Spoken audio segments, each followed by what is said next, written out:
اللہ اللہ اللہ اللہ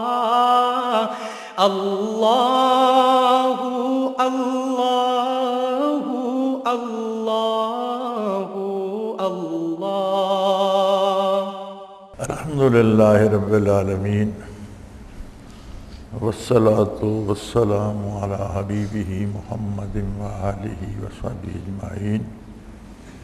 اعوذ باللہ من الشیطان الرجیم، بسم اللہ الرحمن الرحیم۔ سورہ مومن شروع ہوتی ہے قولہ تعالی وما یجادل فی آیات اللہ الا الذین کفروا۔ اللہ تعالیٰ کی ان آیتوں میں وہی لوگ جھگڑے نکالتے ہیں جو منکر ہیں۔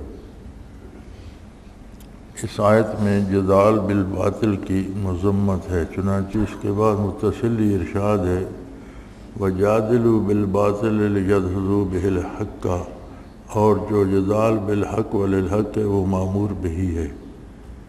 قال تعالی جادلہم باللتی ہی احسن، اور ان میں رعایت کرنا اہل اللہ کے خاص میں سے ہے۔ فرماتے ہیں اس آیت کریمہ سے یہ ثابت ہے کہ باطل کے لیے بحث کرنا، جھگڑا کرنا، جو بات حق نہیں ہے اس کے لیے مناظرے کرنا یہ درست نہیں ہے، اور جو بات حق ہے اس کو ثابت کرنے کے لیے جو کوشش بھی کرنی پڑے وہ ضروری ہے۔ لہذا بحث کرنے سے پہلے یہ بات دیکھ لینی چاہیے کہ جس بات کے حق میں دلائل، یعنی اپنی آنا پہ نہیں جم جانا چاہیے کہ میں نے یہ بات کہہ دیا اب یہ ضرور میں نے ثابت کرنی ہے، یہ درست نہیں ہے۔ بلکہ حق کے لیے تو بحث کرے، کوشش کرے، وہ مامور بہی ہے، اس کا حکم ہے کہ ایسا کرو، لیکن باطل پہ اڑ جانا یہ درست نہیں ہے، باطل کو چھوڑ دینا چاہیے۔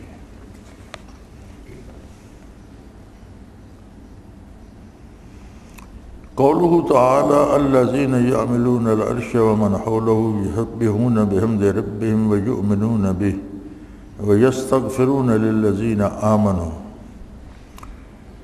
جو فرشتے کے عرش کو اٹھائے ہوئے ہیں اور جو فرشتے اس کے گردا گرد ہیں وہ اپنے رب کی تسمیح و تحمید کرتے ہیں، اس پر ایمان رکھتے ہیں اور ایمان والوں کے لیے استغفار کیا کرتے ہیں۔ اس میں اشارہ ہے شرف ایمان اور اہل ایمان کی طرف کہ ملائکہ ان کے لیے استغفار کرتے ہیں۔ اس آیہ کریمہ میں ایمان کی بزرگی اور عظمت بھی بیان ہوئی ہے اور ایمان والوں کی بھی، کہ وہ بستے تو زمین پر ہیں لیکن حاملین عرش اور ان کے گردا گرد جو فرشتے، انتہائی مقرب فرشتے جو ہیں وہ بھی ان کی بخشش کے لیے دعا کرتے ہیں۔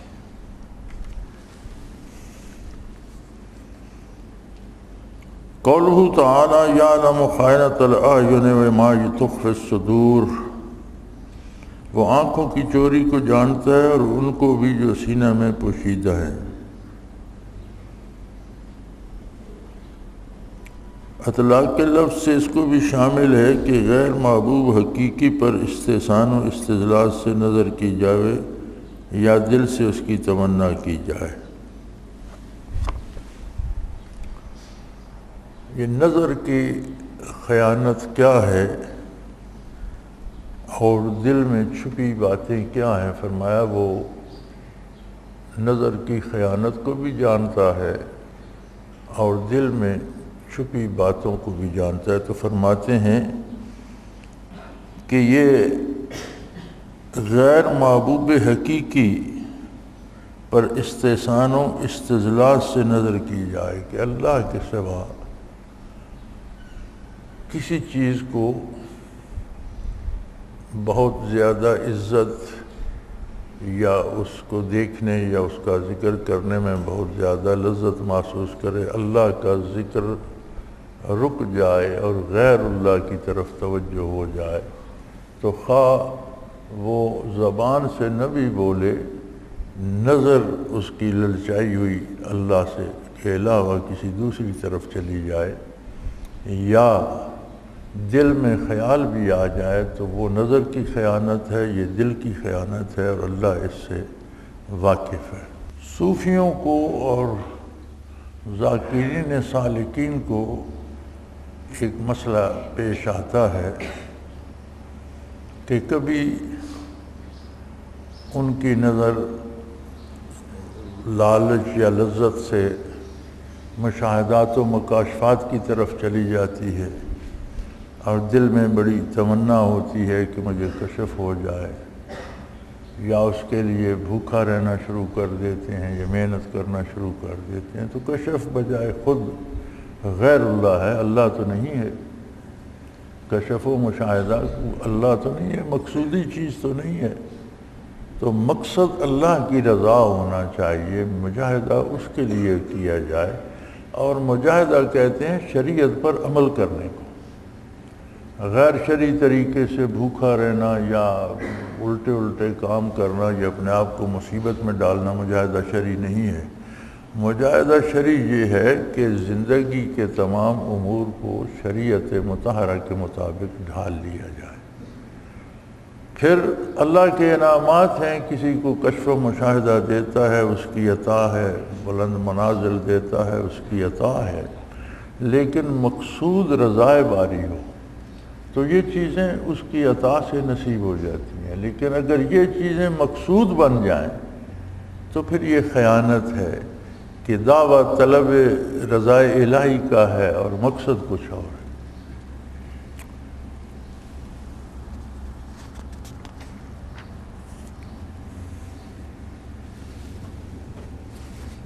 قوله تعالی وقال رجل مؤمن من آل فرعون یکتم ایمانہ، اور ایک مومن شخص نے جو فرعون کے خاندان سے تھے اپنا ایمان پوشیدہ رکھتے تھے۔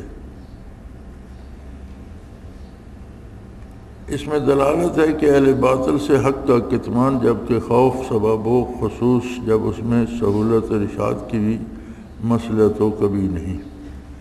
فرمایا اس میں دلالت ہے کہ اہل باطل سے اگر جان کا خوف ہو تو حق پر قائم رہے اور ان سے پوشیدہ رکھے تو کوئی حرج نہیں۔ جس طرح وہ مومن تھا اور موسیٰ علیہ السلام پر ایمان رکھتا تھا، لیکن فرعون کے خاندان سے تھا، تو فرعون سے اس نے بات کو چھپایا ہوا تھا کہ جان کا اندیشہ تھا۔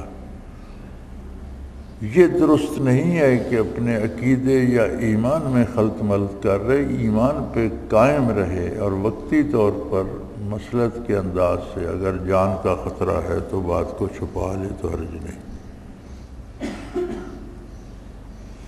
قولہ تعالی من یک کاذبا فعلیہ کذبہ، اگر وہ جھوٹا ہی ہو تو اس کا جھوٹ اس پر پڑے گا۔ اس میں دلالت ہے کہ کلام بقدر عقول مخاطبین کی مناسب ہے، ورنہ یہ شک واقعہ میں بھی اور کاتم کے نزدیک بھی غیر محتمل ہے۔ فرماتے ہیں کہ انہوں نے موسیٰ علیہ السلام کے بارے فرعونیوں سے کہا کہ اگر خدا نخواستہ یہ جھوٹ بول رہے ہیں تو اس جھوٹ کی سزا خود ان کو ملے گی۔ تو فرماتے ہیں کہ جس سے بات کی جائے اس کے عقل و فہم کا اندازہ کر کے اس کے مطابق بات کرنا چاہیے۔ تو انہوں نے دونوں طرح کی بات اس میں اس آیت کریمہ میں ارشاد فرمائی کہ خدا نخواستہ اگر یہ جھوٹے ہیں تو وہ جھوٹ ان پر پڑے گا، اس کی سزا انہیں ملے گی، لیکن اگر سچے ہوئے اور جن عذابوں کی بات کر رہے ہیں واقعی وہ آ گئے تو پھر تم لوگ کہاں جاؤ گے۔ تو فرماتے ہیں کہ اس میں اس بات پہ دلالت ہے کہ جس سے بات کر رہے ہیں اس کے عقل و فہم اور اس کی استعداد عقلی کا اندازہ کر کے اس کے مطابق بات کی جائے کہ اگلا سمجھ سکے۔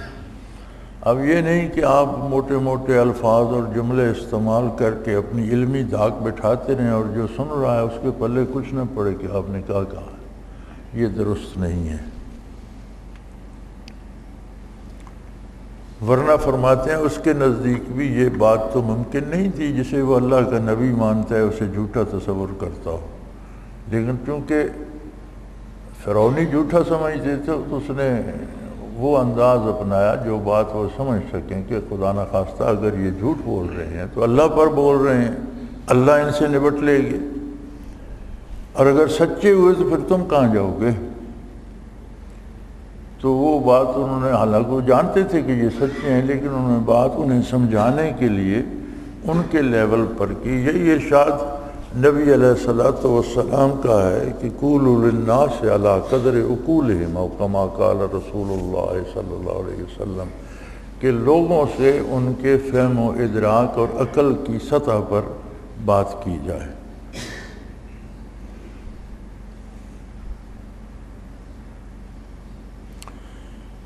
قولہ تعالی واستغفر لذنبک، اور اپنے گناہوں سے معافی مانگیے، یعنی آپ کی شان کے اعتبار سے اس میں اصل ہے اس قول کی حسنات الابرار سیئات المقربین۔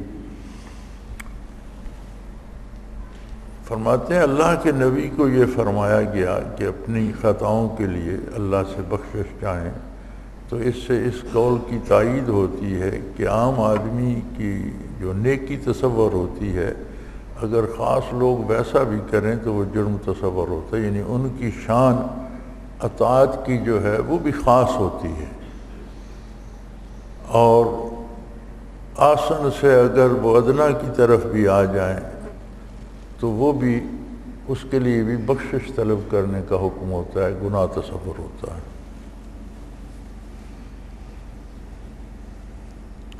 قولہ تعالی ادعونی استجب لکم ان الذین یستکبرون عن عبادتی، کہ مجھ کو پکارو میں تمہاری درخواست قبول کروں گا جو لوگ میری عبادت سے سرتابی کرتے ہیں۔ اس میں عبدیت کی فضیلت اور دعا کا منافی توکل اور رضا نہ ہونا مذکور ہے۔ فرماتے ہیں اس آیہ کریمہ میں دو باتیں ارشاد فرمائی ہیں۔ ادعونی استجب لکم، دعا کا توکل کے منافی نہ ہونا ارشاد فرمایا ہے۔ بھروسہ اللہ پر ہی ہو، توکل اللہ پر ہو، لیکن دعا بھی من جملہ اسباب کے ایک سبب ہے۔ ایک آدمی بیمار ہے، اس کے لیے توکل یہ ہے کہ اس بیماری کا علاج کرے، لیکن بھروسہ اللہ پر رکھے کہ شفا دوا میں نہیں اللہ کے پاس ہے، اسباب اختیار کرے۔ تو اسباب میں ہی ایک سبب دعا بھی ہے، دعا کرے اللہ کریم سے، پھر جو اللہ نے کرنا ہے ہونا تو وہ ہے، اس پہ راضی رہے جو اللہ کی طرف سے آئے، لیکن دعا کرنا توکل کے منافی نہیں۔ دوسری بات اس آیہ کریمہ سے یہ ثابت ہے کہ ان الذین یستکبرون عن عبادتی، جو لوگ میری عبادت سے سرتابی کرتے ہیں۔ فرماتے ہیں اس میں عبدیت کی فضیلت، یعنی سب سے اعلیٰ مقام بندے کے لیے عبدیت ہے، اللہ کا بندہ ہونا ہے۔ جیسے حضور کی شان میں فرمایا کہ عبدہ و رسولہ، اللہ کے محبوب رسول ہیں، امام الانبیاء ہیں، لیکن اللہ کے عبد ہیں۔ علامہ مرحوم نے کہا تھا نا، عبد دیگر عبدہ چیز دیگر، بندہ ہونا اور بات ہے اور اللہ کا بندہ ہونا ایک اور بات ہے۔ قولہ تعالی اللہ الذی جعل لکم اللیل لتسکنوا فیہ، جس نے تمہارے لیے رات بنائی تاکہ تم اس میں آرام کرو۔ روح میں ہے کہ شب کے وقت ہر شخص کا سکون جدا ہوتا ہے، یعنی رات بنائی کہ تم اس میں آرام کرو، تو صاحب روح المعانی لکھتے ہیں کہ ہر شخص کا آرام اپنا اپنا ہے۔ جس حال میں کوئی آسانی محسوس کرتا ہے، خوشی محسوس کرتا ہے، اس حال میں رہنا آرام ہے۔ تو فرماتے ہیں عوام کا راحت نفوس و ابدان کے ساتھ، عام آدمی کا آرام جو ہے سو جانا، نرم بستر پہ لیٹ جانا، پیٹ بھر کے کھانا کھا لینا، بے فکر ہو کے سو جانا، عام آدمی کا آرام بدن کے آرام کے ساتھ ہوتا ہے، اور اہل طاعت کا حلاوت اعمال کے ساتھ۔ اور جو لوگ اللہ کے اطاعت گزار ہیں انہیں اطاعت الہی میں جو لذت اور حلاوت ملتی ہے ان کے لیے وہ آرام ہے، وہ اس میں خوشی محسوس کرتے ہیں، اس میں وہ راحت محسوس کرتے ہیں، اس میں آرام محسوس کرتے ہیں۔ اور اہل محبت کا شوق محبوب کے ساتھ، اور جنہیں عشق الہی نصیب ہو جاتا ہے، طلب الہی بڑھ جاتی ہے، وہ وصال کے شوق میں آرام محسوس کرتے ہیں، ساری رات جاگتے رہیں، ذکر الہی میں لگے رہیں، وصال الہی کے لیے کوشاں رہیں، تو انہیں اس میں آرام ملتا ہے۔ تو رات آرام کے لیے ہے، لیکن ہر شخص کا آرام الگ الگ ہے۔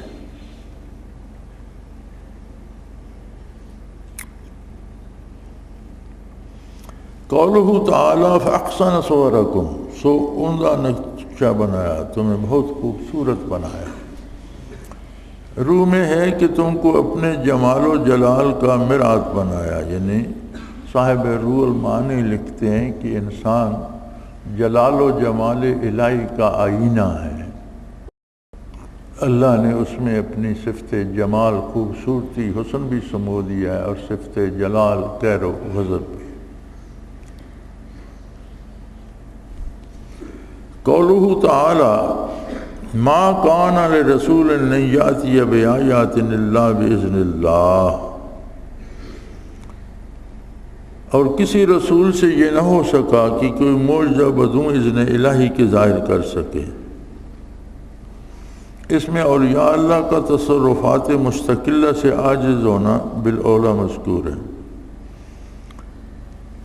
یعنی جتنے معجزات انبیاء علیہ السلام سے ظاہر ہوئے وہ سارے اللہ کی عطا سے، اللہ کی اجازت سے اور اللہ کی قدرت سے ظاہر ہوئے۔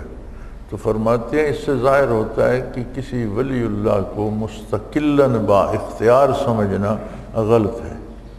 اختیار اللہ کے پاس ہے، وہ کسی کے کہنے پر، کسی کی دعا پر عطا کر دے تو وہ اس کی عطا ہے، بندے کا اس میں کمال نہیں ہے۔ اور کوئی ولی اللہ مستقل بذات کسی کو کچھ دینے کی اہلیت نہیں رکھتا۔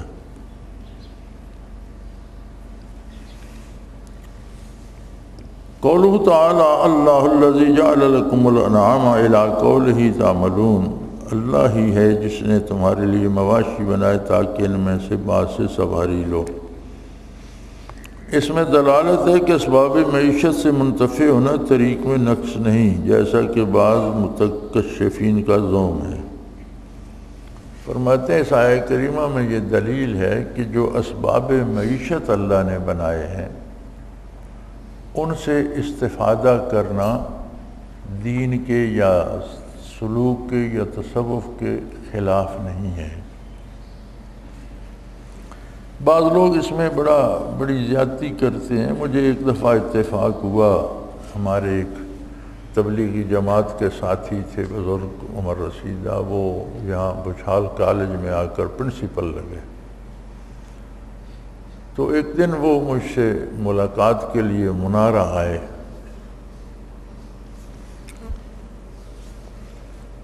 تو کھانے کا پوچھا کہ نہیں کھانا تو میں نہیں کھاؤں گا، چائے وائے بنوائی، تو ایک کپ پی چکے، تو میں نے کہا ایک کپ اور پی لیجئے۔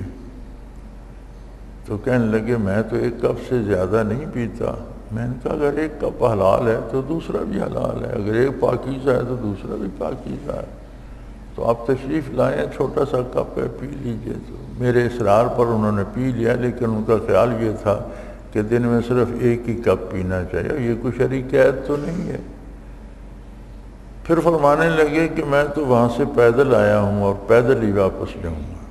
تو میں نے کہا حضرت آپ مجھے تبلیغ کی تلقین کرنے تشریف لائے ہیں، بہت اچھی بات ہے، دو باتیں ہیں جو میں عرض کرنا چاہوں گا۔ ایک بات تو یہ ہے کہ میرا ساری دنیا کے مشاغل کے باوجود جو سب سے اہم کام ہے وہ ہے ہی تبلیغ۔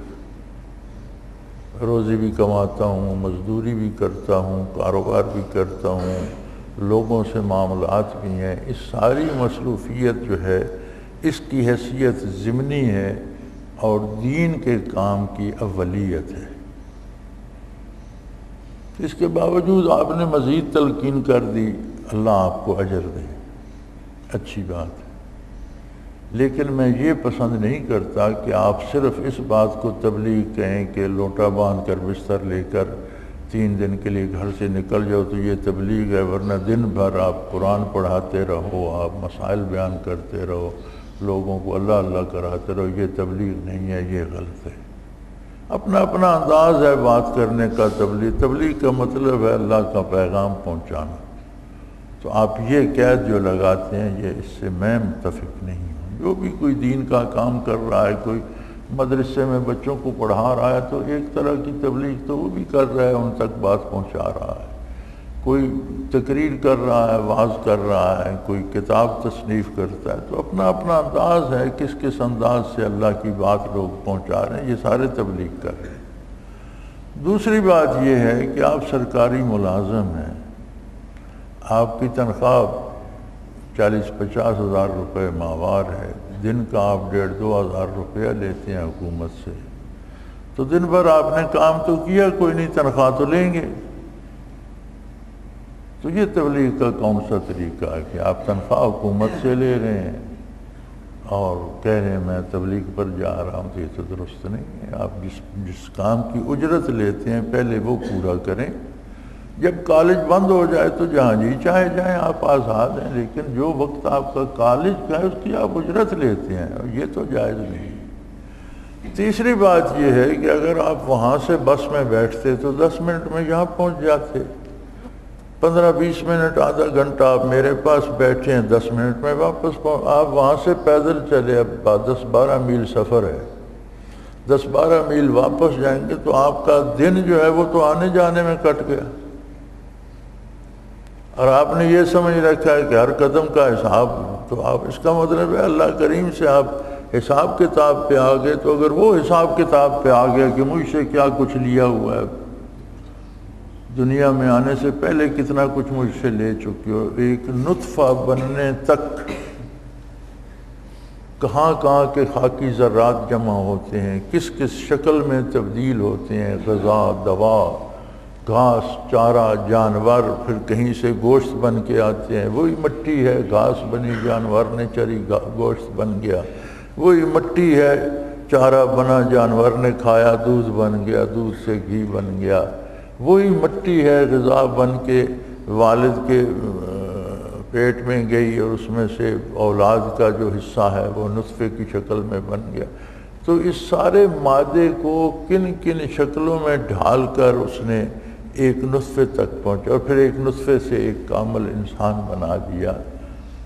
تو اگر یہ قدموں کا حساب اس حساب میں اللہ نے ڈال دیا تو پھر کیا ہوگا؟ وہ جانتا ہے، نیت کو جانتا ہے، ارادے کو جانتا ہے۔ جو اسباب معیشت کے اس نے عطا کیے ہیں ان کو چھوڑ دینا، ان کا ترک کر دینا، یہ عبادت نہیں ہے۔ ان کو استعمال کریں، وہ اللہ کی عطا ہے، اور جائز وسائل کے لیے انہیں استعمال کیا جانا چاہیے۔ تو اس میں یہی ارشاد ہے کہ اللہ نے تمہاری سہولت کے لیے اسباب معیشت بنائے ہیں، ان سے استفادہ کرنا خلوص کے منافی نہیں ہے۔ قوله تعالی فلما جاءتهم رسل بالبینات فرحوا بما عندهم من العلم، غرض جب ان کے پیغمبر ان کے پاس کھلی دلیلیں لے کر آئے تو وہ لوگ اپنے علم پر بڑے نازاں ہوئے جو ان کو حاصل تھا۔ اس میں ایسے علم پر فرض کرنے کی مذمت ہے جو شریعت کے مبائن ہو، اس میں تصوف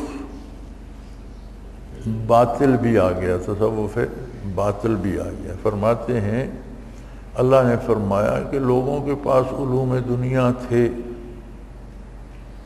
تو جب نبی مبعوث ہوئے تو انہوں نے کہا جی ہم تو بڑے عالم ہیں اور ہم نیک و بد کو جانتے ہیں، ہمیں نبی کی کیا ضرورت ہے، ہم نے اتنا پڑھا ہے، ہم نے فلاں ڈگری حاصل کی ہے، فلاں ڈگری حاصل کی ہے، ہمیں نبی کی کیا ضرورت ہے۔ اور اسی زوم باطل میں وہ مارے گئے۔ اور یہ بڑی عجیب بات ہے، یہ سوال کئی دفعہ مجھ پر بھی ہوا کہ جی قادیانی کذاب ہے، لیکن بڑے بڑے پڑھے لکھے لوگ جو ہیں وہ اس کے پیچھے چل رہے ہیں۔ وہ بڑے بڑے پڑھے لکھے کون لوگ ہیں؟ دین سے ناواقف، علوم دنیا جاننے والے۔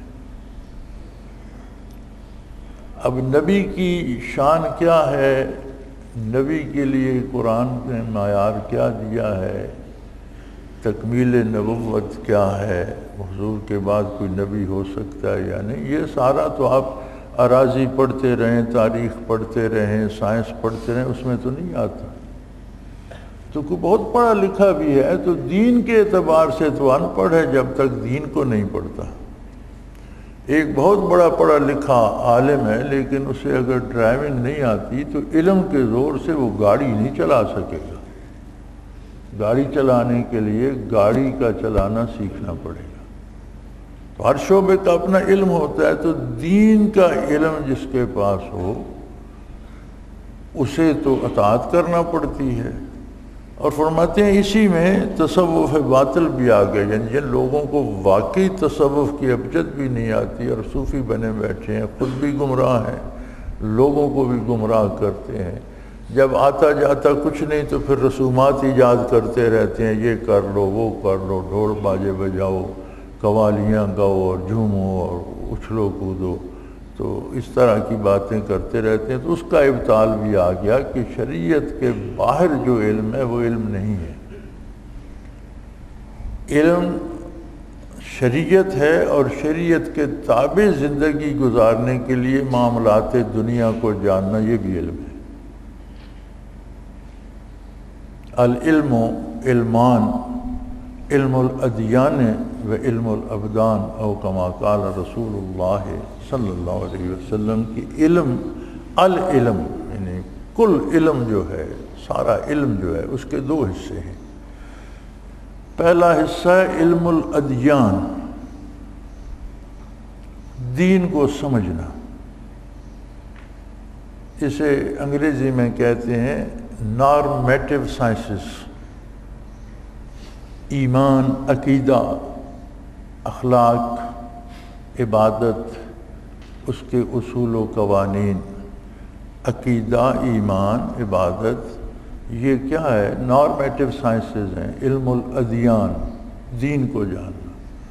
دوسرا حصہ علم الابدان، اسے کہتے ہیں فزیکل سائنسز، مجسم چیزوں کے استعمال کو سمجھنا، بدن کو سمجھنا، بدن کی ضروریات کو سمجھنا، لیکن اس کی حیثیت ثانوی ہے، یہ آدھا علم ہے، دونوں علم آنے چاہیے تب پورا علم ہوتا ہے۔ ہماری ایک مصیبت یہ بھی ہے کہ ہمارے حضرات علماء، اللہ ان پر رحم فرمائے، دینی علوم حاصل کرتے ہیں لیکن دنیاوی علوم کی طرف توجہ کم فرماتے ہیں۔ اب ایک رجحان ہو گیا ہے کہ دینی علوم کے ساتھ دنیا کے علوم بھی حاصل کیے جائیں، اور کامل علم اسی شخص کے پاس ہوگا جو دین کو جانتا ہو اور دین کو دنیاوی ضرورتوں پر منطبق کرنا بھی جانتا ہے کہ روزی کمانی ہے تو اس کے لیے کیا کیا طریقہ کیا جائے، کیا جائز ہے، کیا ناجائز ہے، پیسہ آ گیا ہے تو اس کا رکھنا کس حد تک درست ہے، خرچ کہاں کہاں کیا جائے، کیا غلط ہے، کیا صحیح ہے۔ تو یہ دونوں چیزیں آنی چاہیے۔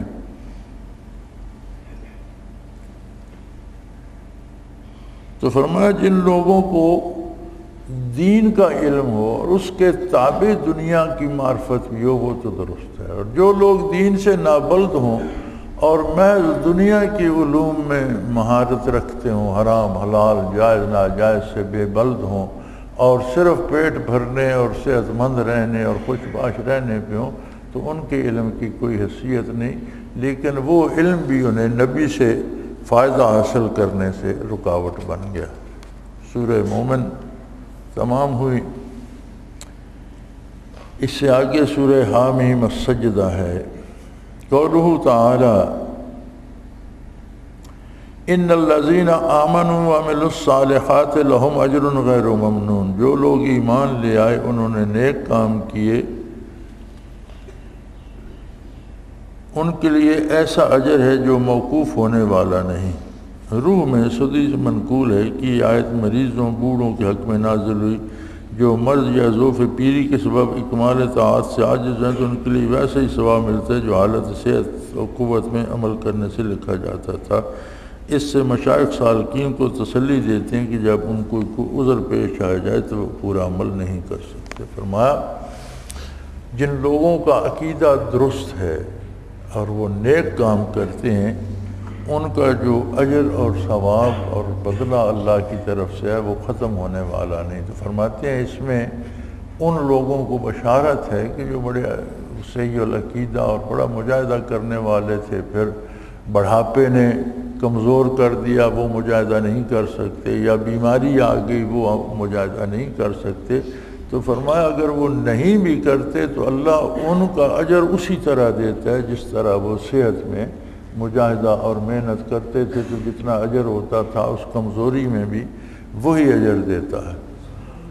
تو بعض لوگوں کو یہ خیال ہوتا ہے کہ اب وہ تکلیف ہے، درد ہے، اٹھ بیٹھ نہیں سکتے، لیکن ضد کریں گے کہ نماز اٹھ بیٹھ کر ہی پڑھوں، کہیں میرا ثواب کم نہ ہو جائے۔ تو یہ ایسے لوگوں کے لیے ارشاد فرمایا گیا کہ جہاں عذر شرعی ہو تو ثواب کم نہیں ہوتا۔ تو ہم نے ایسے بزرگوں کو بھی دیکھا ہے کہ جو رات دن نوافل پڑھا کرتے تھے۔ تو میں نے ایک دن ایک بزرگ ساتھی سے پوچھ لیا کہ حضرت آپ کتنے نفل پڑھتے ہیں رات دن میں؟ کہنے لگے برخوردار اب نہیں پڑھے جاتے، اب کمزور ہو گیا ہوں، اٹھا بیٹھا نہیں جاتا، کچھ بیٹھ کر لگا رہتا ہوں، تو اب چھوڑ دیے، اب تھوڑے پڑھتا۔ میں نے کہا پھر بھی؟ کہنے لگا صرف 500 رکعت پڑھتا، اب مجھ سے نہیں پڑھے جاتے۔ اب پتہ نہیں صحت میں وہ کتنے پڑھتے تھے، اللہ ہی بہتر جانے۔ میں نے نہ پوچھا نہ انہوں نے بتایا۔ تو فرمایا جو کام جتنا مجاہدہ وہ صحت میں جوانی میں کرتے تھے، اگر ضعف پیری یا بیماری نے معذور کر لیا ہے تو ان کو اس میں اتنا ہی اجر ملتا ہے، اجر ختم نہیں ہوتا۔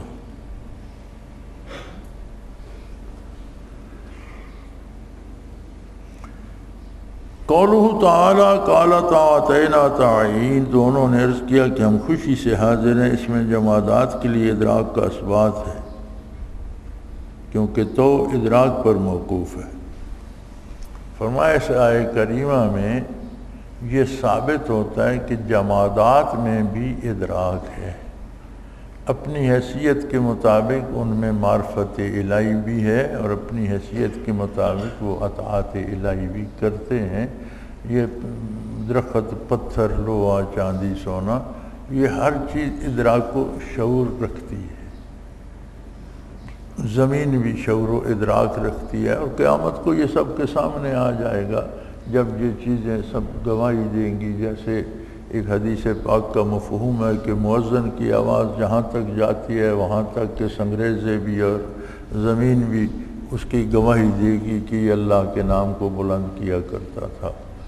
جہاں کوئی سجدہ دیتا ہے وہ زمین بھی گواہی دے گی، جہاں کوئی جرم کرتا ہے وہ زمین بھی بتا دے گی کہ اس نے یہ کیا تھا۔ تو فرمایا اس آیہ کریمہ سے ثابت ہوتا ہے کہ وہ دونوں نے، زمین نے بھی آسمانوں نے بھی کہا کہ ہم خوشی سے حاضر ہیں۔ تو فرماتے ہیں کہ تو یعنی خوشی سے حاضر ہونا بغیر ادراک کے تو ممکن نہیں، اگر انہیں ادراک ہی نہیں تو خوشی سے حاضر کیسے ہیں؟ تو ہر چیز میں اس کی حیثیت کے مطابق ادراک موجود ہے۔ قولہ تعالیٰ فَأَرْسَلْنَا عَلَيْهِمْ رِيحًا صَرْصَرًا فِي أَيَّامٍ نَحِسَاتٍ، ہم نے ان پر ایک ہوائے تند ایسے دنوں میں بھیجی جو منحوس تھے۔ یہ ایام 7 راتیں 8 دن تھے، جیسے سورہ حاقہ میں ارشاد ہے۔ اس سے سعد و ناس عرفی کا اعتقاد باطل ہو گیا، نہ کوئی دن سعد رہے گا یہاں نہ اشخاص اس کے حق میں تھے جو بوجھ عذاب کے، اور دوسری آیت کے نفذ مستمر فرمائے گئے، تو یہ بھی انہی کے حق میں بوجھ مستمر ان کے عذاب کے۔ تو فرمایا یہ جو رواج ہے لوگوں میں کوئی دن جو ہے وہ منحوس ہے اور کوئی دن بڑا اچھا ہے، یہ باطل ہے۔ اللہ نے ان دنوں کو منحوس فرمایا جن دنوں میں ان پر عذاب بھیجا، اور وہ منحوس تھے اس عذاب کی وجہ سے۔ دن میں نحوست نہیں ہے، کسی مہینے میں نحوست، لوگوں نے عجیب عجیب عقیدے گھڑ رکھے ہیں کہ فلاں مہینہ جو ہے وہ بڑا بھاری ہے، اس میں بڑی نحوست ہے، ہفتے کا فلاں دن جو ہوتا ہے اس دن سفر نہیں کرنا چاہیے، یہ دن بڑا منحوس ہوتا ہے۔ فرمایا یہ سب باطل چیزیں، اللہ نے ان دنوں ان راتوں کو منحوس فرمایا جن راتوں میں عذاب ان پر واقع فرمایا، تو وہ منحوس تھے اس عذاب کی وجہ سے، نہ کہ دن اپنے کسی خاص خصوصیت کی وجہ سے، ورنہ تو وہ 7 دن 8 راتیں رہا، تو پھر تو ہفتے کا کوئی دن بھی نحوست سے نہ بچا، 7 دن تو اس میں گزر گئے عذاب میں اور 8 راتیں گزر گئیں، تو پھر تو ہفتے کے سارے دن منحوس ہو گئے، کوئی بھی نہ بچا۔ فرمایا دن منحوس نہیں تھے، اس عذاب کی وجہ سے ان میں نحوست آ گئی۔ تو یہ نظریہ کہ فلاں مہینہ منحوس ہے یا فلاں دن منحوس ہے، یہ غلط ہے۔ قولہ تعالی ان الذین قالوا ربنا اللہ ثم استقاموا تتنزل علیہم الملائکہ اللہ تخافوا ولا تحزنوا وابشروا بالجنۃ التي كنتم توعدون ونحن اولیاؤکم فی الحیاۃ الدنیا وفی الآخرہ۔ جن لوگوں نے اقرار کر لیا کہ ہمارا رب اللہ ہے، قالوا ربنا اللہ، رب کہتے ہیں پالنے والے کو، پیدا کرنے والے کو، قائم رکھنے والے کو، رب کہتے ہیں اس ہستی کو جو ہر ضرورت مند کی ہر ضرورت ہر جگہ ہر وقت پوری کر رہا۔ تو فرمایا ہماری ضرورتوں کا کفیل، ہماری ضرورتیں پوری کرنے والا، ہمیں زندگی موت صحت بیماری دینے والا، ہمارے امور انجام دینے والا صرف اللہ ہے، سارا کام اسی کے دستے قدرت میں ہے۔ جو لوگ اس عقیدے پہ قائم ہیں ثم استقاموا، پھر اس پہ ڈٹے رہتے ہیں، یہ نہیں کہ ذرا سی تکلیف آئی تو ادھر بھاگ گئے اس طرف ڈول گئے، نہیں، وہ اللہ کے دین سے باہر نہیں جاتے، وہ کام کرتے ہیں جس کی اللہ نے اجازت دی، شریعت نے اجازت دی، اس سے باہر نہیں جاتے۔ ان پر فرشتے اتریں گے کہ تم نہ اندیشہ کرو نہ رنج کرو اور تم جنت پر خوش رہو جس کا تم سے وعدہ کیا جایا کرتا تھا، ہم تمہارے رفیق تھے۔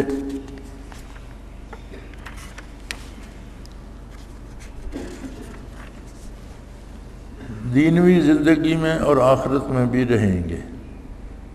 اطلاق کے الفاظ سے آیت اس کو بھی شامل ہے کہ اوقات امتحان ظاہری یا باطنی میں ملائکہ ان پر سکینہ و برکات فائز کرتے ہیں، اور قول کا اطلاق بالمشافہ کو بھی شامل ہے، اور اس تقدیر پر ملائکہ کلام غیر نبی سے بھی ثابت ہوتا ہے، اور استقامت سے اپنے اطلاق سے تمام مرابط استقامت کو شامل ہے۔ فرمایا اس میں کئی چیزیں ثابت ہوتی ہیں کہ اہل اللہ پر اگر مصیبت ظاہری یا باطنی امتحان کوئی آ جائے تو فرشتے ان کی مدد کو حاضر ہوتے ہیں اور ان پر سکون قلب اور اطمینان اور برکات کے نزول کا سبب بنتے ہیں۔ دوسرا فرمایا اطلاق کلام بالمشافہ کو بھی شامل ہے، یعنی فرشتے اس بندے سے بات کر رہے ہیں، اس کا مطلب ہے فرمایا اس تقدیر پر ملائکہ کلام غیر نبی سے بھی ثابت ہوتا ہے۔ اس سے ثابت ہوتا ہے کہ فرشتوں سے کلام غیر نبی کو بھی نصیب ہو جاتا ہے۔ وہی ہونا اور بات ہے، اور محض کسی فرشتے سے بات ہونا اور بات ہے کہ یہ غیر نبی کو بھی ہو سکتا ہے۔ اور استقامت کا جو فرمایا گیا تو استقامت ہر شخص کی اپنے اپنی حیثیت کے مطابق ہوگی، لہذا یہ اس کے ادنیٰ درجے سے لے کر اعلیٰ درجے تک سب کو شامل ہے کہ وہ اپنی حیثیت کے مطابق اس پر استقامت رکھے۔ قولہ تعالی ومن احسن قولا ممن دعا الی اللہ وعمل صالحا، اور اس سے بہتر کس کی بات ہو سکتی ہے جو اللہ کی طرف بلائے اور نیک عمل کرے۔ جملہ عمل صالحہ میں اس طرف اشارہ ہے کہ داعی الی اللہ اور شیخ کو خود بھی عامل ہونا چاہیے، ورنہ اس کی تعلیم میں برکت نہیں ہوتی۔ فرمایا اس سے اچھی بات کیا ہو سکتی ہے ممن دعا الی اللہ کہ جو اللہ کی طرف دعوت دے، یہ بہت اچھی بات ہے، لیکن ساتھ یہ بھی ارشاد فرمایا کہ عمل صالحہ، اس کا اپنا کردار بھی نیک ہو، یعنی جس طرف دعوت دے رہا ہے اس طرف اس پر خود بھی عامل ہو، خود بھی اس پر عمل کرتا ہو، تب اس کی تعلیم میں برکات ہوں گی۔ اور اگر وہ خود اس پر عمل نہیں کرتا، تقریریں جھاڑتا رہتا ہے، تو لوگ بڑی بڑی لفاظی، بڑے بڑے الفاظ جمع کرتے ہیں، فکرے جمع، میں نے ایسے لوگ بھی دیکھے ہیں، وہ جب کسی کو خط لکھتے ہیں تو لکھ کر رکھ دیتے ہیں کہ یہ رف کاپی ہے، پھر ایک دو دن بعد اس کو پھر دیکھتے ہیں، پھر اس میں الفاظ کاٹتے جمع کرتے ہیں، پھر رکھ دیتے ہیں، پھر ایک آدھ دن بعد پھر اسے دیکھتے ہیں، وہ بڑا خوبصورت مضمون بنا کے تب ایک خط لکھتے ہیں۔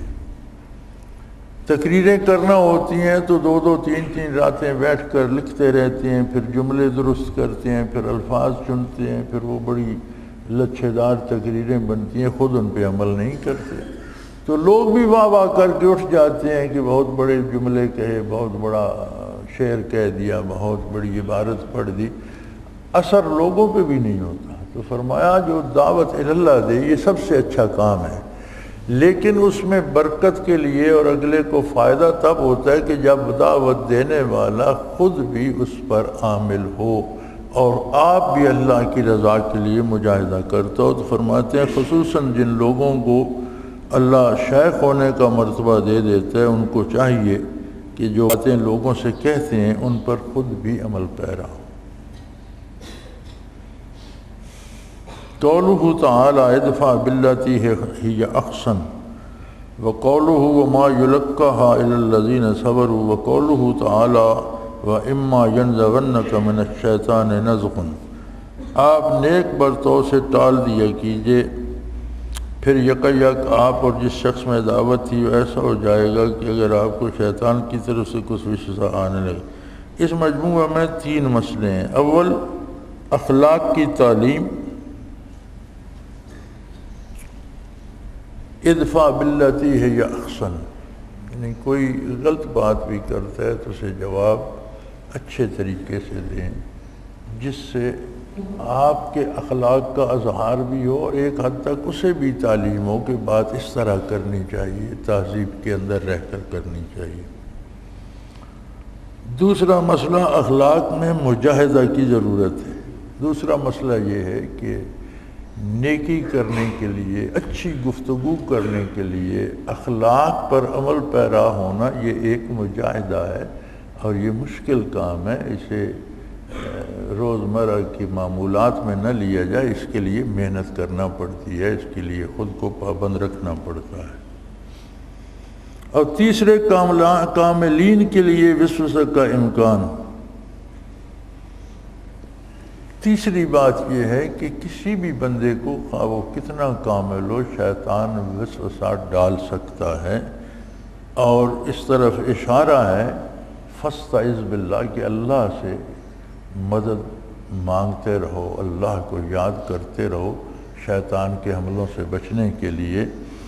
اور اس میں یہ اشارہ ہے کہ کسی وقت بے فکر نہ ہونا چاہیے، کسی مقام پہ اللہ پہنچا دے، کوئی مرتبہ مل جائے، کوئی مراقبات ہو جائے، کوئی کیفیات ہوں، تو بے فکر نہ ہو کہ شیطان دم واپسی تک اس کی طاق میں ہے، لہذا احتیاط آخری دم تک ضروری ہے۔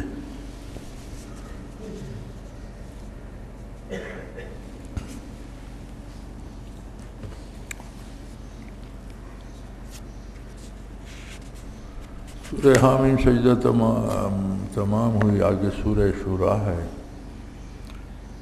قولہ تعالی اللہ یجتبی الیہ من یشاء ویہدی الیہ من ینیب، اللہ اپنی طرف جس کو چاہے کھینچ لیتا ہے، جو شخص رجوع کرے اسے اپنے تک رسائی دے دیتا ہے۔ روح میں ہے کہ اس میں اشارہ ہے کہ جذب و سلوک کی طرف، اور وجہ یہ کہ معنی جذب کے ہیں اور ہدایت کے معنی سالک کو ارارہ طریق کے۔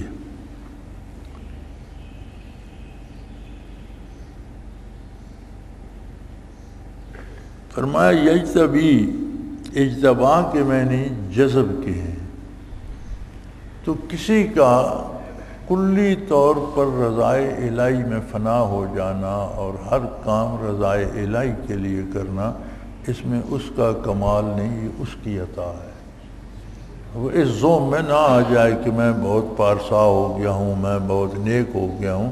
بہت نیک ہو جانا، بہت پارسا ہو جانا، بہت ذاکر ہو جانا، بہت شاغل ہو جانا بھی یہ اس کی طرف سے ہے۔ اور وہ کن لوگوں کو دیتا ہے؟ فرمایا اسے پانے کے لیے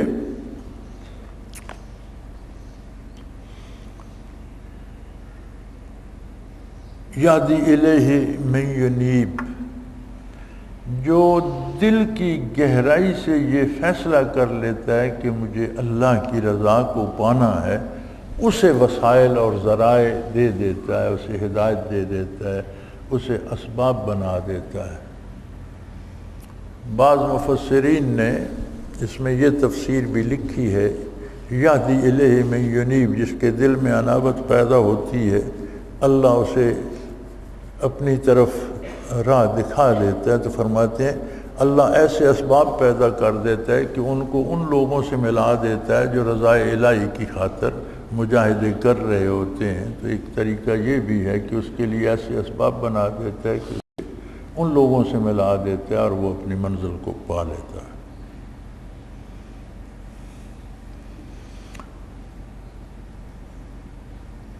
قولہ تعالی لنا اعمالنا ولکم اعمالکم لا حجت بیننا وبینکم اللہ یجمع بیننا، ہمارے عمل ہمارے لیے، تمہارے عمل تمہارے لیے، ہماری تمہاری کچھ بحث نہیں، اللہ ہم سب کو جمع کرے گا۔ اس میں ایسے وقت کے خطاب کی تعلیم ہے جب مناظرہ کے ختم ہونے پر بھی قبول حق سے مایوسی ہو، کہ آپ پورے دلائل، پوری محنت، پوری خلوص سے کسی کو قائل کرنے کی کوشش کریں اور سارے دلائل بھی دے دیں، اتمام حجت ہو جائے، لیکن وہ ضد پہ اڑ جائے اور کہیں نہیں مانتا، تو پھر آخری بات یہ ہے کہ ٹھیک ہے تمہارا عمل تمہارے لیے ہے، پھر بھی لڑائی یا گولی مارنے کی ضرورت نہیں ہے، اتنا کافی ہے کہ ٹھیک ہے تم جسے صحیح سمجھتے ہو تم وہ کرو، ہم جسے صحیح سمجھتے ہیں ہم وہ کر رہے ہیں۔ ایک دن ہم نے بھی آپ نے بھی اللہ کریم کے روبرو جانا ہے، اگر یہاں نہیں فیصلہ ہو رہا تو وہاں ہو جائے گا۔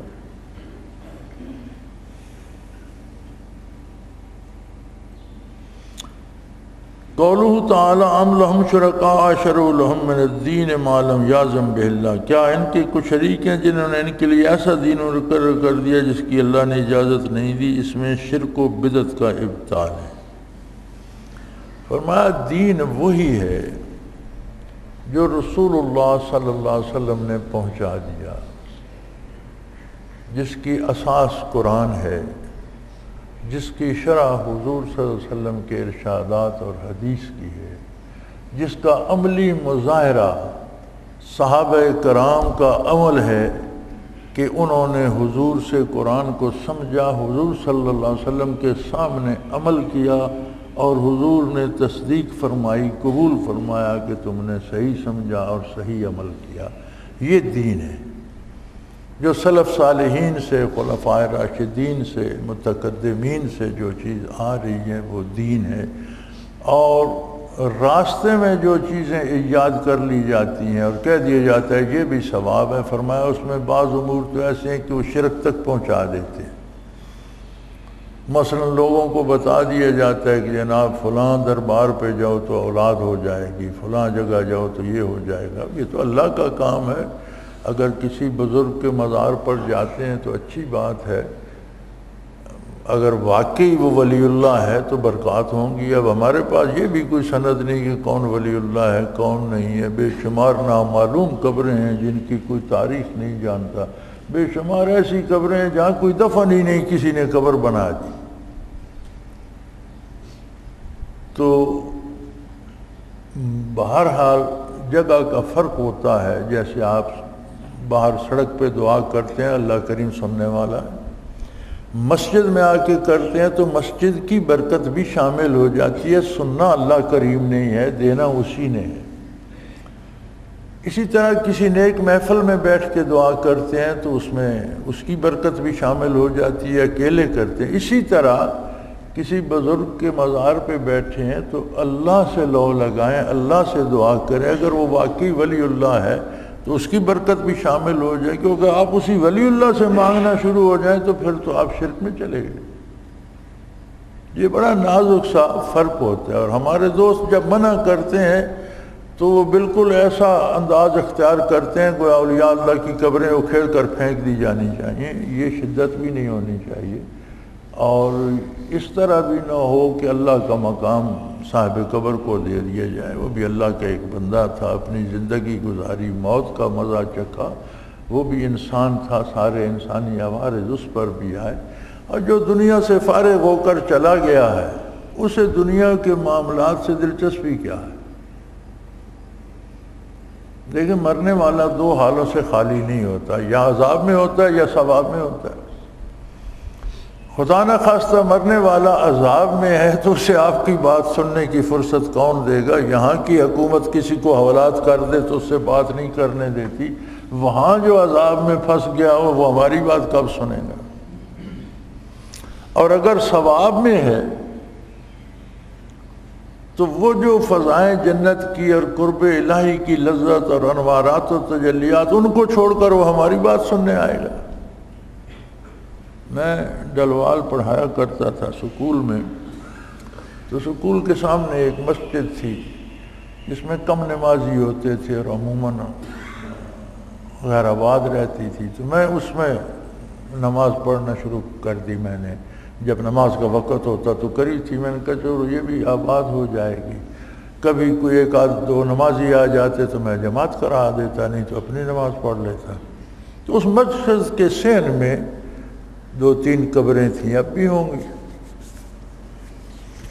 تو ان پر نماز پڑھتے یا نہ پڑھتے ان پر دیے رات کو ضرور جلاتے تھے۔ وہ بجلی کا زمانہ نہیں تھا، یا مٹی کی لالٹین یہ مٹی کے تیل کی ہوتی تھی، اور یا تارا میرا کے تیل کے دیے، تو وہ دیے جلاتے تھے۔ تو ان کا آپس میں جھگڑا ہو گیا، وہاں کچھ شدید قسم کے دیوبندی بھی ہیں ڈلوال میں، اور جو بریلوی ہیں وہ بھی بڑے شدید قسم کے، معتدل لوگ کم ہیں۔ تو وہ شدید بریلوی تھے، منع کرنے والے شدید دیوبندی تھے، انہوں نے کہا قبر ہی اکھیڑ دینی چاہیے تم روشنی۔ تو وہ جھگڑا لے کر میرے پاس آ گئے کہ قبر پر دیے جلانا چاہیے یا نہیں۔ میں نے کہا آرام سے بیٹھو اور مجھے بات سمجھاؤ، یہ جو میت ہے قبر میں اس کے بارے تمہاری کیا رائے ہے، کیا سمجھتے ہو؟ جی ولی اللہ ہے۔ اگر ولی اللہ ہے تو ظاہر ہے اس کی قبر پر انوارات الہی ہوں گے۔ جی بے شک۔ تو میں نے کہا پھر اسے آپ کے دیے کی کیا ضرورت ہے؟ اس تیل کے دیے سے تو بدبو محلے میں نہیں بیٹھنے دیتی، کمرے میں جلا دو تو اندر بیٹھا نہیں جاتا، تو جہاں اللہ کی تجلیات ہیں وہاں تمہارا دیا کیا کرے گا؟ اور اگر خدا نہ خواستہ نجات میں نہیں ہے تو پھر قبر میں آگ بھری ہوگی، پھر تمہارا دیا اس پر کیا، اس کی مزید تم نے آگ پہ آگ ہی جلانی ہے۔ تو بات آرام سے سمجھائی تو ان کی سمجھ میں آ گئی، کہنے لگے پھر ہم کیا کریں؟ میں نے کہا یہ تیل مسجد کے چراغ کے لیے جو مسجد کا ڈبہ یا ٹین یا کوئی برتن پڑا ہے اس میں ڈال دیا کرو، تو رات کو مسجد میں چراغ جلا دیا کرو، کوئی جب نمازی آتا ہے تو اسے حجرے میں ایک دیا جلا دو، ایک مسجد کے اندر جلا دو۔ تو انہیں سب کہنے لگے یہ ٹھیک ہے، یہ تو ہمیں خواہ مخواہ مشرک کہتے تھے، ان کی بات ہم نہیں مانتے تھے، لیکن بات معقول ہے۔ تو فرماتے ہیں کہ بالکل اس طرح بھی نہ ہو جائے کہ دین میں اللہ کچھ کے شریک پیدا کر لے، نئی بات پیدا کر کے، اور جو شرک نہیں کرتا کم از کم دین میں جو نئی بات کہتا ہے وہ بدعت تو ہے۔ بدعت کا لفظی معنی تو ہے کوئی بھی نیا کام شروع کرنا۔ بدی اللہ کا نام ہے، بدی السماوات والارض، بدا ہوتی ہے عدم سے وجود میں لانا۔ اللہ کی صفت ہے کہ وہ کائنات کو، ہر چیز کو عدم سے وجود میں لایا، نیا کام شروع کرنا جس کی پہلے کوئی اصل نہ ہو۔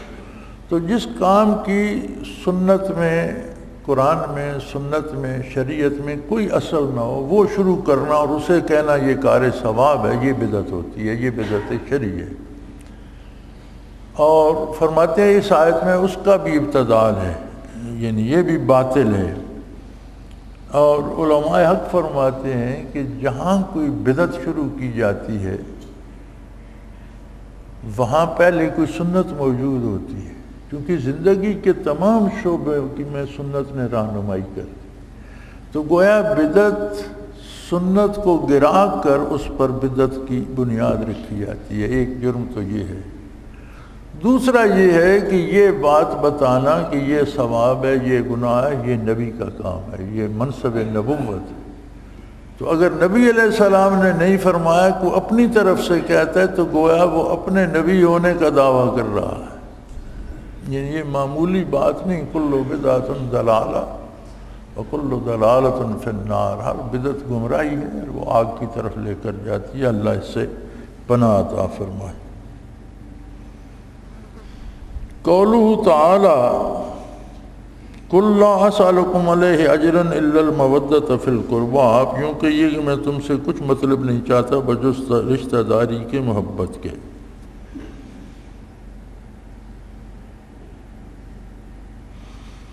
روح میں ابن جبیر اور سدی اور عمر بن شعیب سے یہ تفسیر منقول ہے کہ میں تم سے صرف یہ درخواست کرتا ہوں کہ میرے اہل بیت اور اہل قرابت سے محبت کرو۔ تو اس میں دلالت ہوئی کہ من جملہ حقوق شیخ کے اس کے خاندان اور اقارب سے محبت کرنا بھی ہے، اور جب شیخ سے محبت ہوگی عادتاً لازم ہے کہ اس کے اقارب سے بھی ہوگی۔ ترمذی کی حدیث مرفوع اس کی معید ہے، احبو اہل بیتی لحبی، میرے اہل بیت سے میری محبت کے لیے محبت کرو۔ یہ تو ایک فطری بات ہے کہ جب کسی سے آپ کو محبت ہوتی ہے تو اس کے متعلقین سے بھی محبت ہوتی ہے۔ کسی سے آپ کی دوستی ہے تو اس کے والد کی بھی آپ عزت کرتے ہیں، اس کی اولاد سے بھی پیار کرتے ہیں۔ یہ تو ایک فطری بات ہے۔ اور حضور کے ارشادات، حدیث شریف میں بھی یہ چیز ملتی ہے کہ میرے صحابہ سے محبت کرو، جس نے میرے صحابہ سے دشمنی کی اس نے مجھ سے دشمنی کی، میرے گھر والوں سے محبت کرو، جس نے ان کی عزت کی اس نے میری عزت کی۔ یہ درست ہے، لیکن اس آیہ کریمہ کا یہ مفہوم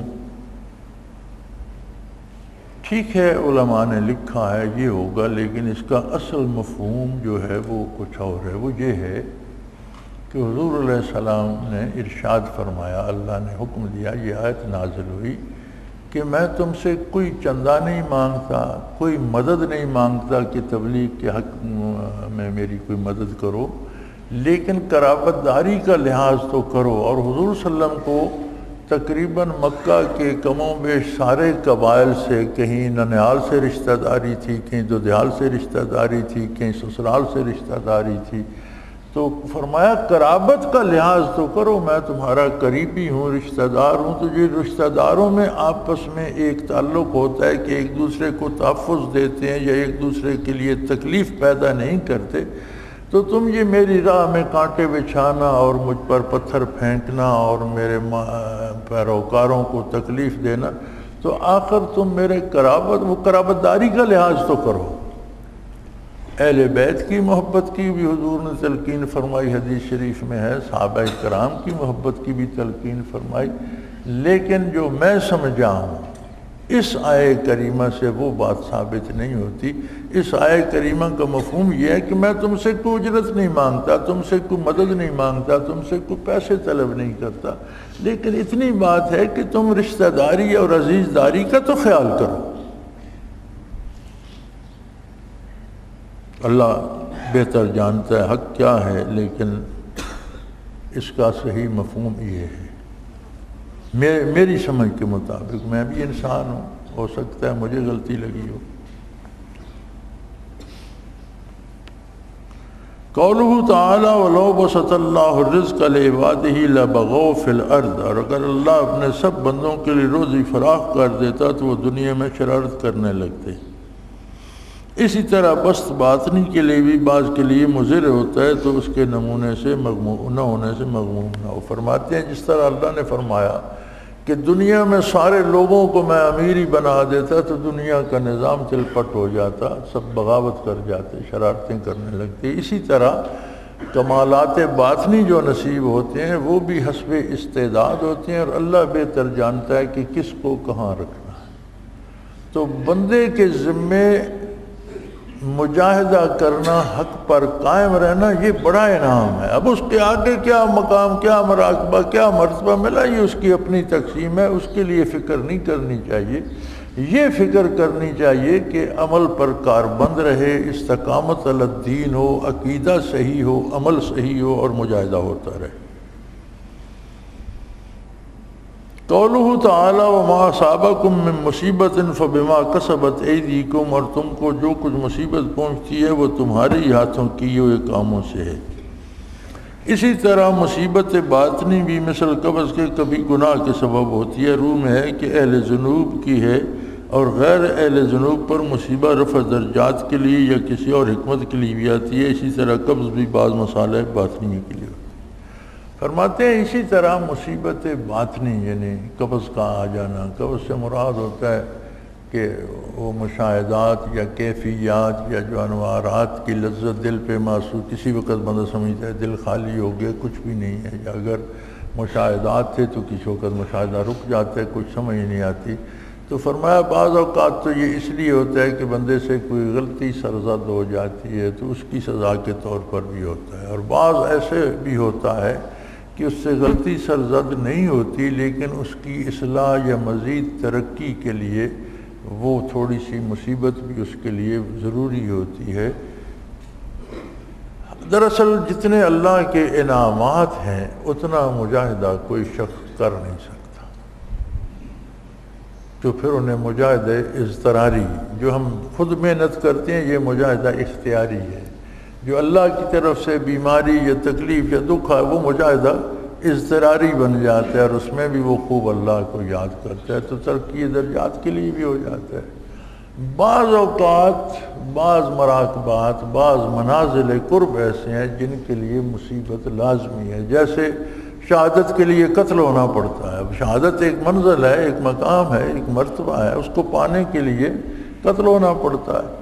اسی طرح بعض مراقبات کی خصوصیات میں ہے کہ مصیبت آتی ہے، لہذا بندے کی جو نگاہ ہے وہ اس پر ہو کہ اس کا عقیدہ درست رہے، عمل درست رہے، اگلے کام اللہ کریم کے ہیں اس پر بھروسہ کرے۔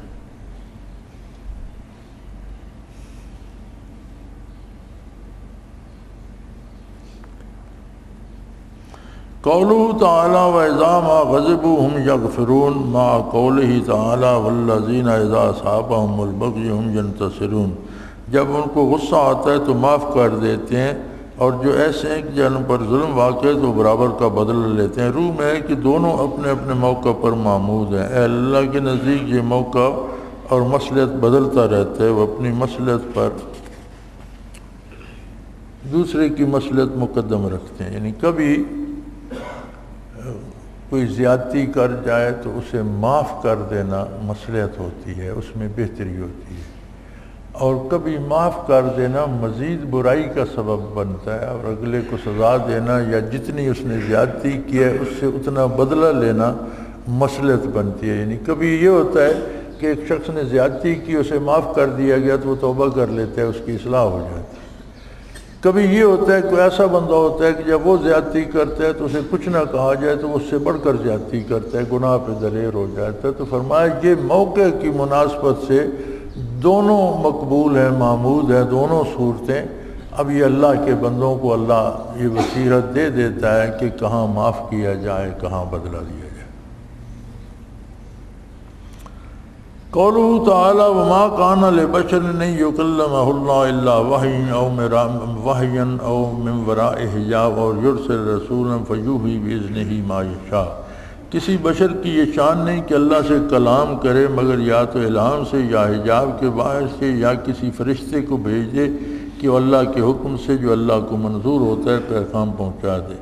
اس میں غیر انبیاء کے ساتھ اللہ کے کلام کی بعض اقسام کا اثبات ہے، اس کی مضبوط تقریر بیان القرآن میں ہے۔ فرمایا اس آیت سے یہ ثابت ہوتا ہے کہ غیر انبیاء کو بھی یہ شرف حاصل ہو جاتا ہے کہ جب اللہ کو منظور ہوتا ہے تو انہیں بھی بعض اقسام الہام یا کسی فرشتے کے ذریعے دل میں بات ڈال دی گئی، یہ نعمتیں نصیب ہو جاتی ہیں۔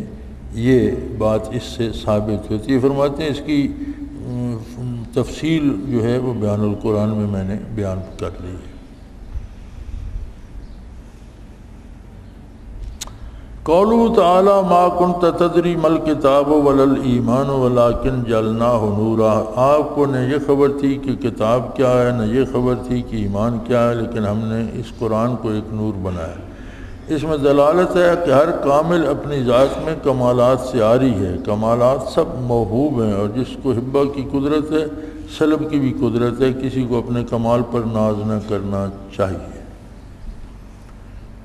فرماتے ہیں کہ ہر کامل بھی اپنی ذات میں محض خالی پھولی ہے، کمالات موہوب ہیں، یعنی اللہ سے وہبی طور پر عطائی طور پر دیے جاتے ہیں، جتنے کمالات ہیں وہ اللہ کی عطا ہے۔